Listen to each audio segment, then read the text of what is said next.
Okay. So how many people here want to have a child sometime in the future? Anybody? Just a couple of people. I know some of you guys already have children. And I just want to give you guys what I'm going to be talking about is trying to keep families small. And I'm going to give you several different reasons why it's actually beneficial not only to the couple that's having a child, but to pretty much the whole population.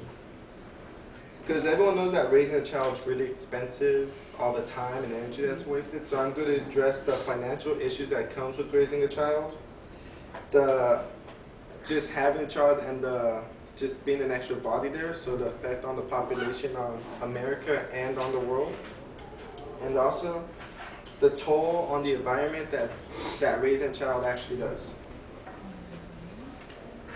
So the first one is actually how much money is spent on a child. I know everyone says it's expensive, but if you think about it, if a family makes $41,000 a year, on average, that family is going to spend about $134,000 on their kid. If you make between $41,000 and $70,000, you're going to spend about $184,000 on your kid. And if you make over $70,000 a year, you're going to spend over $250,000 on raising your kid. And that, of course, is without college, without saving for college, without going to private schools or anything. That's just raising him with food, shelter, and all that stuff. And I got those stats from Money Central at MSN.com. So just that amount of just actually raising a child is really expensive.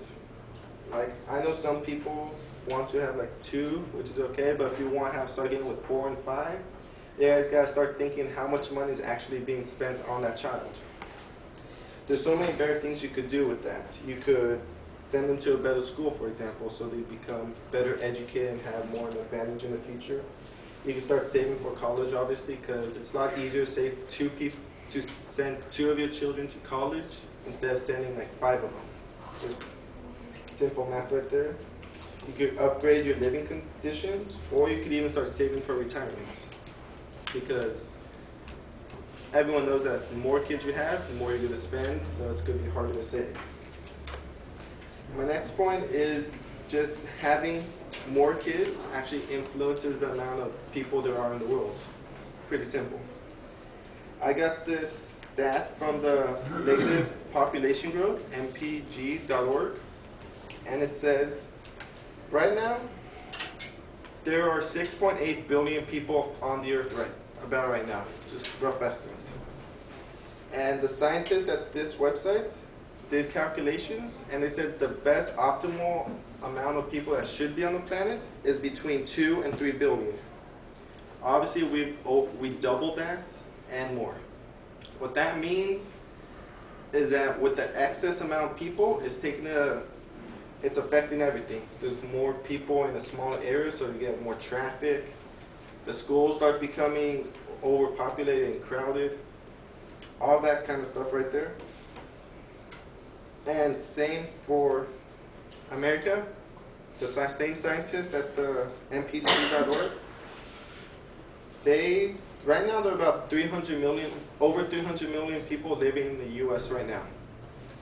And those same scientists checked, and for the optimal amount would be 150 to 200 million people. That would be the optimal, which means we won't be damaging our ozone, we won't be affecting the environment, stuff like that. So since we've gone over, we're actually affecting our surroundings.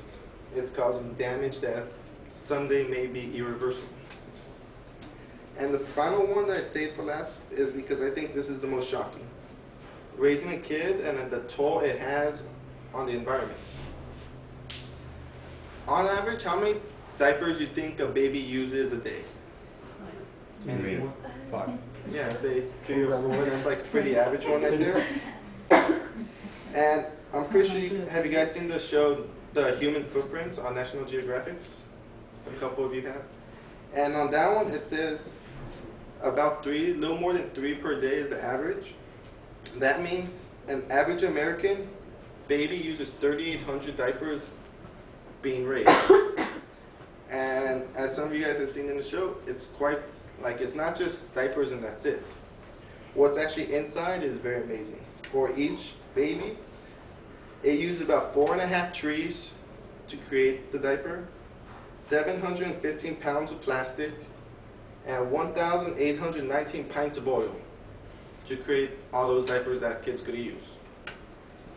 If you check that, there's about 20 of us in this class right now. So that means the amount of resources that was needed to raise all of us as a baby, we used 75,920 diapers. That's 113 barrels of oil, of crude oil, which turns into about 2,200 gallons of gas. 2,200 gallons of gas.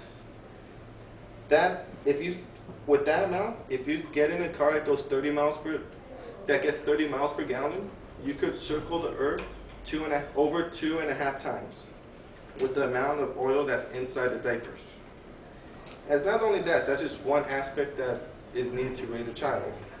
There's also the amount of milk that child will drink over its life, and that's 26,000 glasses of milk, which is amazing.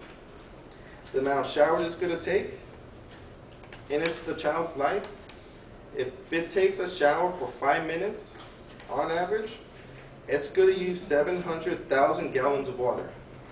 And right now in California, we're not really have that much water to expend by having like 5 and 6 kids. So it does take a big effect on the environment. And like I said before, since we're over the amount of people that's actually in this, since we have too many people for a too small area, it affects our environment. We cut down more rainforests to make room to raise cows for the milk, to just make houses and all that other stuff. So what's the solution to this? Quite simple. To address the population issue, just have small families, 1 or 2 kids. Once you start having 4 or 5, that's when the negative population growth begins to happen. What could you do about the amount of resources? You could recycle. You could learn how energy efficient ways to help save the environment. And according to this website, American Academy of Pediatricians, they say that there's nothing wrong with having small families. You know, it actually may be beneficial because each child gets a special attention in the family. They get more attention if you have 5 and 6 people, right? Simple because the parents have more time on individuals. So that's my reason that I believe we should hopefully inform you guys on how much it actually costs to raise a child, just the amount of resources, the time, and the money. So, thank you guys.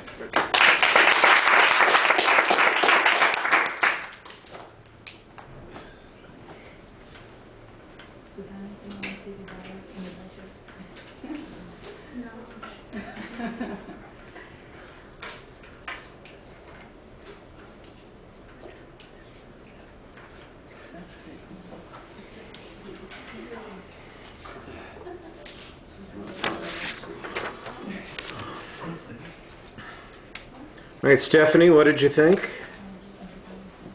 I think the information was pretty interesting. I didn't know that. He had citations for almost everything he said, and he has signposts which let us know let us know every single point that's can come up. Also, he has like the disadvantages all in the categories that they belong in, which I thought was pretty good.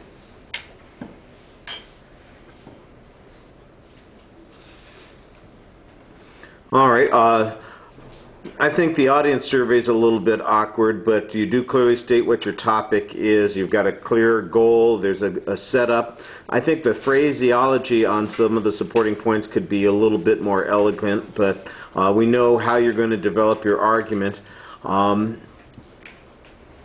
There's you do make an argument on the first point about there are better uses for the money, but you need to give it, this is a value argument, and you need to give some criteria about what makes those things better. There's not really much discussion of why it is that people have more than 2 kids, or what advantages people see, or what the issues are around the world about those points.